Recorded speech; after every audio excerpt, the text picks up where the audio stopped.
Right, so it takes a peculiar kind of genius to keep sanctioning the same countries for the same behaviour and expecting a different result. It was Einstein's definition of insanity, wasn't it? But Donald Trump has always believed thuggery and bullying can substitute for strategy if he just punches a little bit harder. Insanity probably comes into that too, perhaps. His latest performance, targeting China and Iran for daring to trade without the US dollar and therefore getting around US sanctions, is less foreign policy than public therapy. A loud reminder to himself that Washington still matters and that he's still the biggest boy in the room. 50 new sanctions later, Beijing hasn't blinked. Tehran's oil is still moving in China's direction, and the only market that reacted was Wall Street as the stock market threw a wobbler. The man who promised to make America great again has instead made it paranoid, sanctioning half the planet just to prove he's in charge.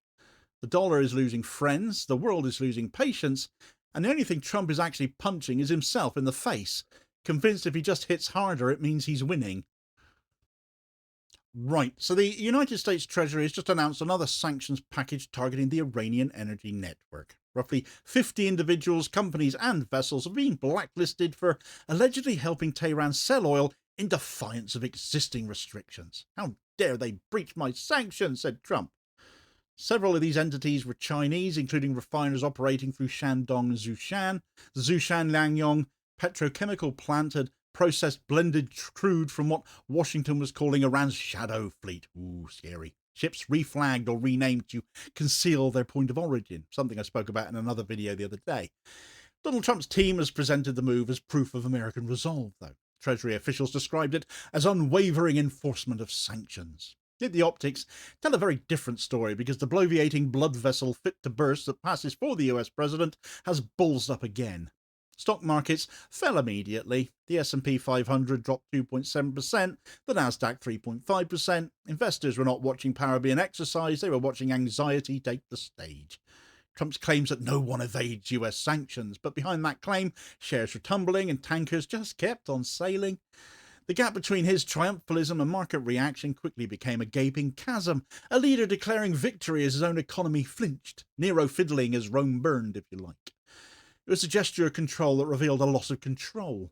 The one instrument Washington always reaches for, the dollar-based sanction. It no longer frightens those it targets anymore. It only unsettles those who impose it. American sanctions once worked because the dollar ruled the entire global financial system. Any transaction crossing New York's clearinghouses could be blocked with a single designation. That authority has not disappeared, but it's no longer absolute. The IMF's 2024 reserve currency data shows the dollar's share has fallen below 58%, its lowest since records began. Research published this year records over 1,200 banks in 110 countries linked to China's cross-border interbank payment system, SIPS, now allowing settlements in yuan entirely outside the dollar-based SWIFT system. These are not theoretical escape routes, they're operating circuits now. Every overused sanction teaches another government how to use a viable alternative.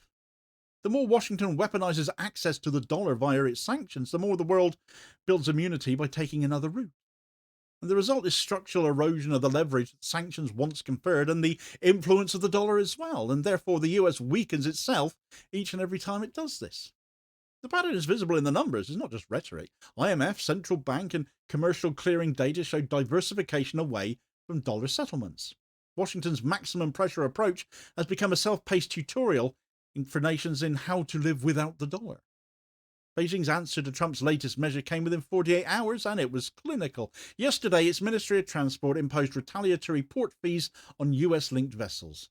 AP News and the Wall Street Journal, amongst other sources, confirmed the specifics, that from the 14th of October, any ship that is US-built, US-owned, US-flagged, or majority US equity would pay 400 yuan per net ton for each voyage to Chinese ports, capped at 5 voyages per year. The Chinese Foreign Ministry spokesperson described it as a necessary response to illegal and discriminatory actions, a phrase repeated in much foreign media coverage of it. Other reports cited maritime analysts who estimated that the fees could raise US carrier costs on East Asian routes by 10 to 15%.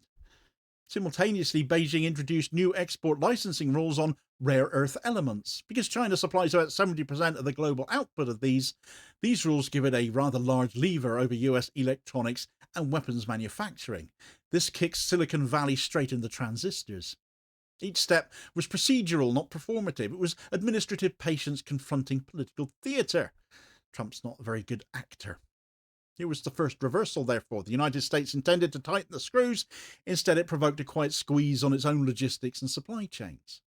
The deepest challenge to Washington's sanctions regime lies in the quiet revival of bartering, too. This is what I covered the other day, so I won't go back over that too much here.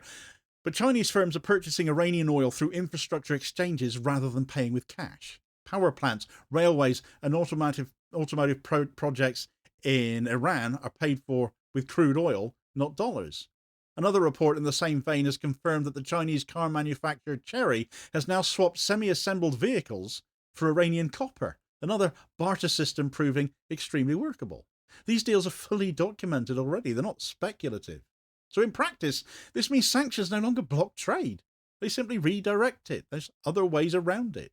Export data shows Iran shipping an average of 1.7 million barrels of crude per day by the middle of this year, its highest level since before the US left the JCPOA agreement with Iran in 2018. Also, Donald Trump's stupidity. If the objective was isolation, therefore, the result is just finding integration by other means. The sanctions built the very parallel network they were meant to prevent. Iran's adaptation is seen in its shipping methods, the shadow fleet, as America's calling it, roughly 300 tankers according to open maritime registries, moves oil via reflagging and mid-ocean transfers, and each reflagged ship is an act of learned resistance. After 2 decades of restrictions, Iran now treats sanctions as a predictable cost of it doing business, not an obstacle. So they adapted to it. That's the definition of policy failure. Trump's model relies on escalation. If one list fails, publish another one. But deterrence depends on scarcity, and once punishment becomes routine, it ceases to deter anymore. Sanctions fatigue has crept in across industries and governments. That's visible in supply chain behaviour now. Businesses now view Washington as a risk variable, not a guarantor of stability at all. So every sanction intended to demonstrate control instead signals more unpredictability, and the markets end up responding accordingly and go south. Within the United States, sanctions serve electoral optics more than strategy. They deliver headlines about toughness and how much of a bully Trump is, but also feed inflation at the same time. Importers face higher costs for Chinese electronics and pharmaceuticals. Exporters have to meet the cost of retaliatory tariffs. Logistics firms have warned that freight rates from Chinese ports to Los Angeles will rise by 10 to 12% after Beijing's port fee measure. Those increases feed directly into consumer prices and corporate anxiety. So while Trump proclaims victory from the podium about being all tough and brave and bold and gets a pat on the head for being a very big boy, the American public pays the bills at the checkout. The disjunction between image and impact is factual, not rhetorical. The same week he announced new penalties on China, US markets lost hundreds of billions in values. The punishment lands inwards, punching himself in the face. Just can't see it.